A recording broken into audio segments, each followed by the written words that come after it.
Hola, hola, amigas. Welcome back to Modern Latina in Midlife. As I discussed in my last episode, I don't start off the year creating goals and setting my plan for the year and doing all the things. I like to take some time to rest. And in the last episode, I offered you a guided meditation to clear the energy in your chakras, to balance your chakras, to clear your energy field, and get ready to receive 2026. So, as I shared in the last episode, I'm not quite in the full swing of the New Year things yet. I like to take the first week of the year, if I can, and just relax. If I can take a week off, I usually do. However, this December and the last couple of years, I opted to take a vacation during the holiday season instead. But the reason I like to do this is because after the holidays, I am in total cocooning state. I like to allow my body and my mind to rest without having to think about holiday events and hosting and gift giving and cooking for a large crowd and all of the festivities. It's just about really coming up for air for me at this time. And I often say to my friends that it's my hibernation season. For years, I have felt this energy of just wanting to rest at this time of the year and reflect. I feel like I start to come out of my cocoon around late February. By the time March comes around, I'm starting to feel alive again. I always thought that this was happening for me because my birthday's in March and I felt like it was like my annual rebirth. I just felt that that was the reason. And while there may be some truth to that, what I've been learning recently is that this rhythm also aligns with something called wintering. Wintering is a natural period of rest, retreat, and introspection during difficult life seasons or during life's cold periods. It mirrors how animals and plants conserve energy in winter. Instead of pushing through, wintering is about slowing down, accepting the lower energy, tending to internal needs, and preparing for growth later on. Catherine May also wrote a book called Wintering: The Power of Rest and Retreat in Difficult Times. I've linked it in the show notes if you want to explore this idea more deeply. So for me, the Gregorian New Year, the Gregorian calendar, the New Year on our calendar on January 1st is not about setting goals, choosing a word of the year, or figuring out my next move. I intentionally take it slow. And today, I want to explain why.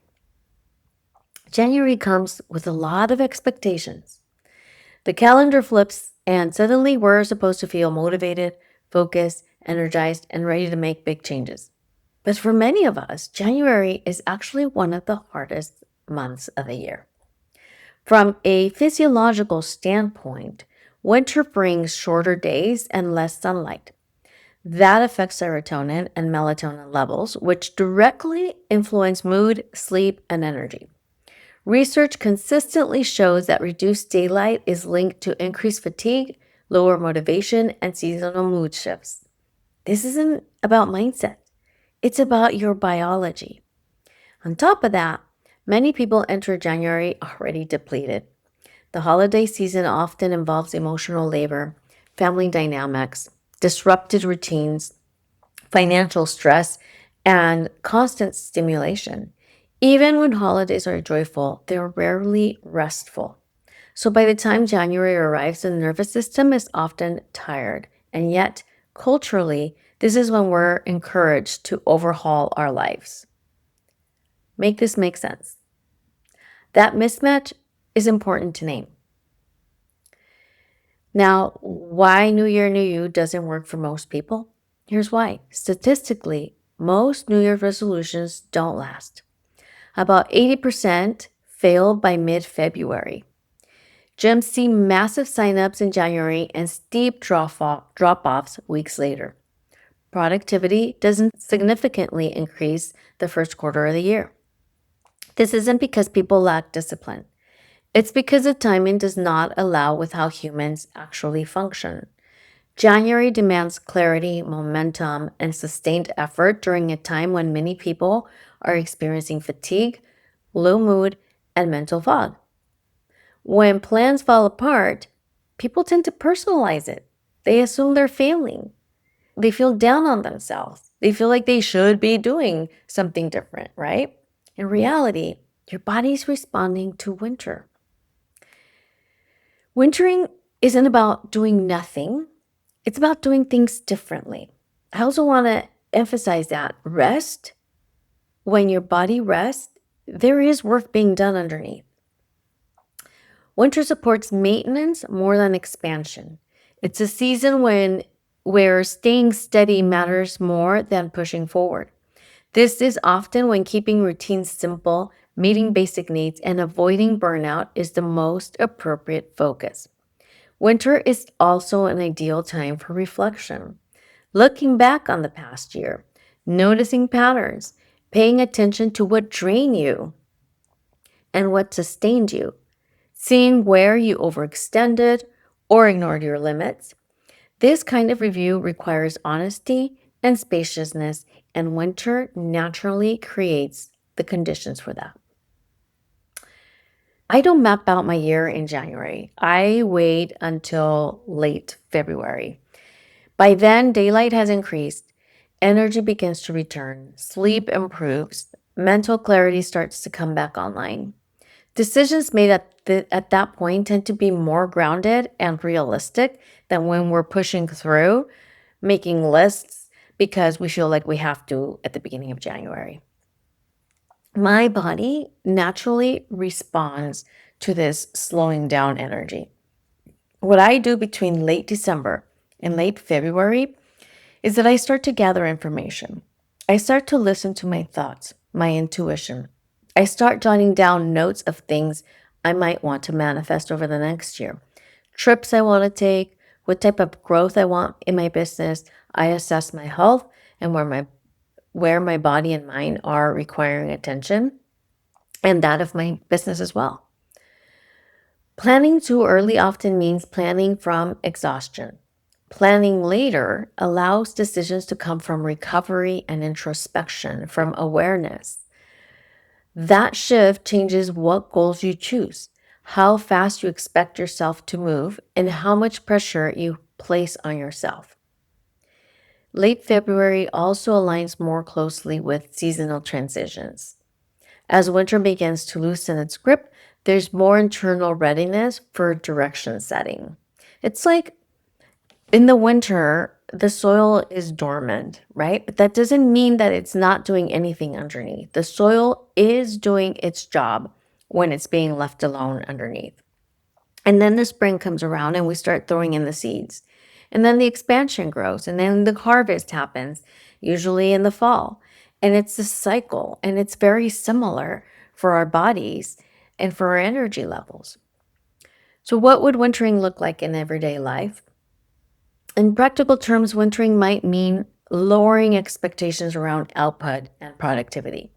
It could look like focusing on what truly needs to be done rather than everything that could be done.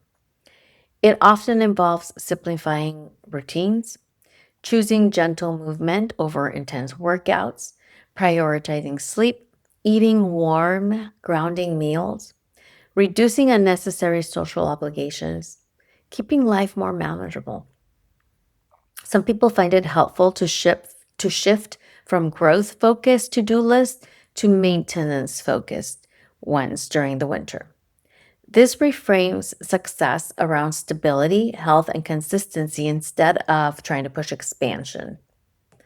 When you slow down and clear out the mental clutter, you are more susceptible to hear your own intuition speak to you, to hear your higher self directing the way. Your intuition, your higher self, your own soul will never steer you wrong. It actually holds the shortcut to your purpose over the next year. So, why wouldn't you want to slow down, become present, and hear it out? When we allow that time of slowing down and being more aware and present in the winter months, that intuition Well, it doesn't get louder. We just allow the space and the time to hear it. And it actually holds the solutions for how we need to move forward in the next year. Now, a lot of people worry that slowing down means losing momentum, when in reality, many cases of burnout come from ignoring recovery cycles rather than honoring them.